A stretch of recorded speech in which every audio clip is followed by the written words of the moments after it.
Geography classes में आपका स्वागत है। आज हम इस वीडियो के माध्यम से मानव भूगोल के एक महत्वपूर्ण टॉपिक मानव प्रजाति अर्थ एवं उसकी डेफिनेशन इसके बारे में हम अध्ययन करेंगे कि मानव प्रजाति का क्या अर्थ है और इसकी क्या विद्वानों ने दी है परिभाषा। इस संबंध में हम इस वीडियो के माध्यम से जानने की कोशिश करेंगे। तो सबसे पहले हम देखते हैं कि आखिर मानव प्रजाति ह्यूमन रेस किसे कहते हैं और ये क्या है। तो ये सबसे पहले हम जानते हैं। तो पृथ्वी पर निवास करने वाले मानव को उनकी जैविक विशेषताओं के आधार पर मानव समूह को अलग अलग प्रजातियों में विभक्त किया जाता है। मतलब यह है कि वर्तमान समय में विश्व के विभिन्न देशों में जितने भी लोग निवास करते हैं उन सभी लोगों की अपनी अपनी कुछ जैविक विशेषताएं होती है जो एक मानव समूह से दूसरे मानव समूह को अलग करती हैं और इन्हीं जैविक विशेषताओं के आधार पर इन मानव समूहों को हम अलग अलग मानव प्रजातियों में विभाजित करते हैं।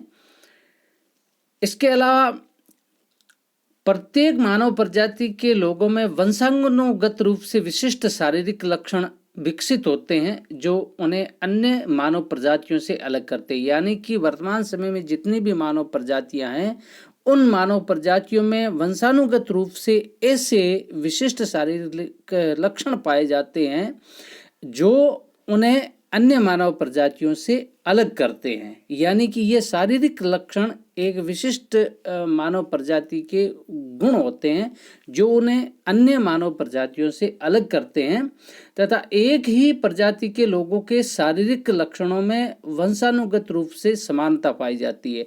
यानी कि विश्व में जो भी विशेष रूप से जो विशिष्ट मानव प्रजाति होगी उनके समस्त शारीरिक लक्षणों में समानता पाई जाती है और उन्हीं शारीरिक लक्षणों के अनुसार उन्हें एक विशेष मानव प्रजाति में शामिल किया जाता है। अब हम ये देखते हैं कि आखिर वे कौन से शारीरिक लक्षण हैं जिसके आधार पर हम मानव प्रजातियों का निर्धारण करते हैं कि कौन सा मानव किस प्रजाति में शामिल करते हैं। तो जो ये मुख्य रूप से शारीरिक लक्षण है उसमें हम शरीर का कद, त्वचा का रंग, बाल की बनावट, सिर की आकृति, नाक, आंख तथा होठों की बनावट, मुखाकृति, ये इत्यादि ऐसे मानव के शारीरिक लक्षण हैं जिसके आधार पर किसी मानव प्रजाति का निर्धारण किया जाता है। और ये शारीरिक लक्षण एक ही प्रजाति के लोगों में वंशानुगत रूप से पीढ़ी दर पीढ़ी आगे हस्तांतरित होते रहते हैं तथा इन्हीं के आधार पर विभिन्न मानव प्रजातियों की पहचान की गई है और वर्तमान में भी इन्हीं शारीरिक लक्षणों के आधार पर ही विभिन्न मानव प्रजातियों का हम विश्लेषण करते हैं। अब यदि हम देखते हैं ये तो हुआ कि आखिर एक किस आधार पर हम मानव प्रजाति को ये करते हैं, विभाजित करते हैं या उसका कौन से ऐसे शारीरिक लक्षण हैं जिसके आधार पर हम मानव प्रजाति का निर्धारण करते हैं। लेकिन अब हम देखेंगे कि एक मानव प्रजाति यानी कि ह्यूमन रेस, यानी रेस का क्या अर्थ होता है, प्रजाति शब्द का अर्थ क्या होता है, ये हम जानेंगे। प्रजाति शब्द है जो हिंदी शब्द है, इसका जो अंग्रेजी भाषा का रूपांतरण है उसे हम कहते हैं, अंग्रेजी भाषा में इसे कहते प्रजाति को रेस कहते हैं। और ये जो अंग्रेजी का रेस शब्द है ये इसकी उत्पत्ति संवत विद्वानों के अनुसार संवत है, इसकी जो उत्पत्ति है ये इतालवी भाषा के रेजा शब्द से हुई है और जिसका अर्थ होता है परिवार, वंश या नस्ल।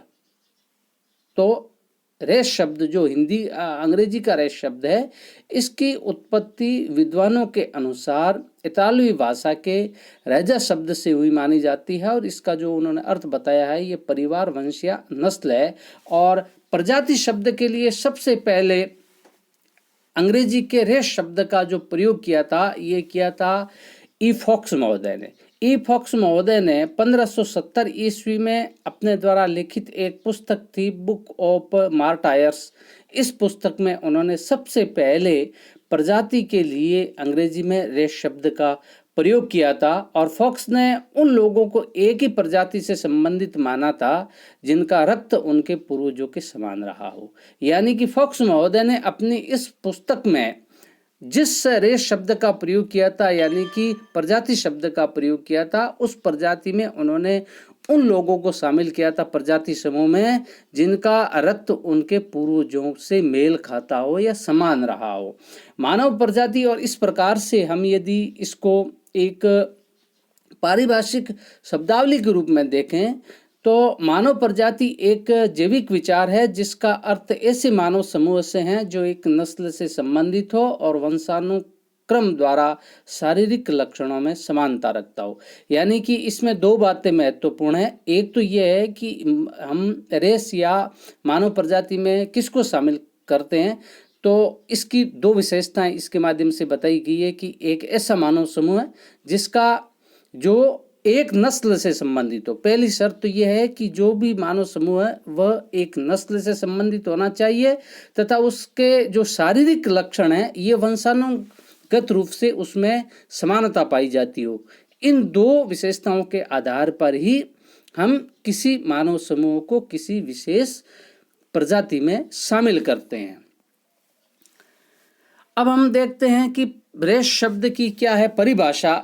अलग अलग विद्वानों ने प्रजाति की अलग अलग दी है, परिभाषा दी है, तो हम एक एक करके प्रमुख विद्वानों की एक एक करके जानेंगे उन्होंने कि मानव प्रजाति की क्या दी है परिभाषा। तो सबसे पहले हम देखते हैं प्रसिद्ध मानव भूगोलवेता, फ्रांसीसी मानव भूगोलवेता विडाल डी ला ब्लास, जिन्होंने 1923 में प्रजाति शब्द की अपनी परिभाषा दी थी, और उन्होंने कहा था कि प्रजाति का तात्पर्य उस कायिक वर्गीकरण से है जो मानव काया की आकारिकी अथवा शारीरिक लक्षणों पर आधारित है। यानी कि विडाल डी ला ब्लास महोदय ने जो प्रजाति शब्द के लिए मुख्य बात बताई थी वो ये था कि मानव का जो शरीर है उस शरीर की आकारिकी, या इस आकारिक को हम उसके शारीरिक लक्षणों को भी कह सकते हैं, तो मानव शरीर के जो शारीरिक लक्षण हैं उसी के आधार पर प्रजाति निर्धारित होती हैं।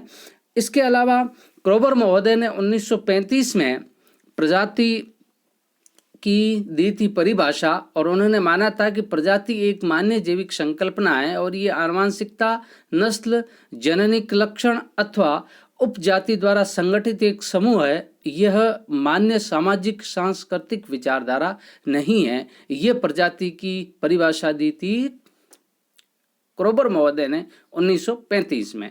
इसके अलावा ग्रिफिथ टेलर महोदय ने 1949 ईस्वी में इसी प्रजाति की दी थी परिभाषा, और उन्होंने कहा था कि मानव प्रजाति नस्ल को प्रकट करती है न कि सभ्यता को। यानी कि उन्होंने सभ्यता और नस्ल इन दोनों चीज़ों को अलग अलग बताया है। यानी मानव प्रजाति में हम किससे शामिल करेंगे, किसी विशेष नस्ल या ब्रीड को शामिल करेंगे, सभ्यता को नहीं। एक ही सभ्यता में कई मानव प्रजातियां शामिल हो सकती हैं। तो जो टेलर महोदय का मुख्य फोकस ये था कि वो ये मानते थे कि मानव प्रजाति है ये किसी नस्ल विशेष से संबंधित है, न कि किसी मानव सभ्यता से।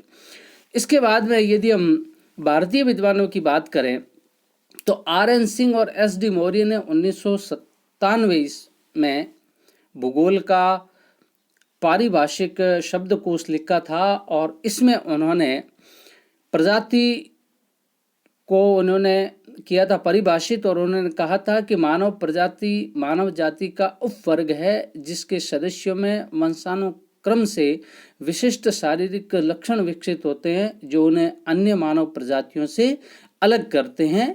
ये प्रजाति की परिभाषा दी थी आर.एन. सिंह और एस.डी. मौर्य ने 1997 में अपने द्वारा लिखित भूगोल पारिभाषिक शब्दावली में ये उन्होंने प्रजाति की परिभाषा दी थी। तो इस प्रकार से इन परिभाषाओं से एक बात तो ये स्पष्ट होती है कि मानव प्रजाति में पर्याप्त समान आनुवंशिक लक्षणों का पाया जाना अनिवार्य है। यानी कि जिस मानव समूह को हम एक प्रजाति में शामिल करते हैं उन मानव समूहों के जो आनुवंशिक लक्षण हैं उनमें पर्याप्त रूप से समानता पाई जानी चाहिए, क्योंकि इसी आधार पर, इन्हीं आनुवांशिक लक्षणों या शारीरिक लक्षणों के आधार पर ही हम अलग अलग मानव प्रजाति के रूप में उनकी पहचान करते हैं। इस प्रकार समान शारीरिक एवं आनुवांशिक लक्षणों वाले मानव समूह को एक प्रजाति विशेष के रूप में माना जा सकता है। यानी कि कुल मिलाकर के बात यह है कि एक ऐसा मानव समूह है जिसके शारीरिक और आनुवांशिक लक्षणों में समानता पाई जाती हो, उसे हम एक प्रजाति में शामिल करते हैं। इस प्रकार इस वीडियो के माध्यम से हमने प्रजाति, मानव प्रजाति का अर्थ और उसकी परिभाषा के बारे में जानने की कोशिश की।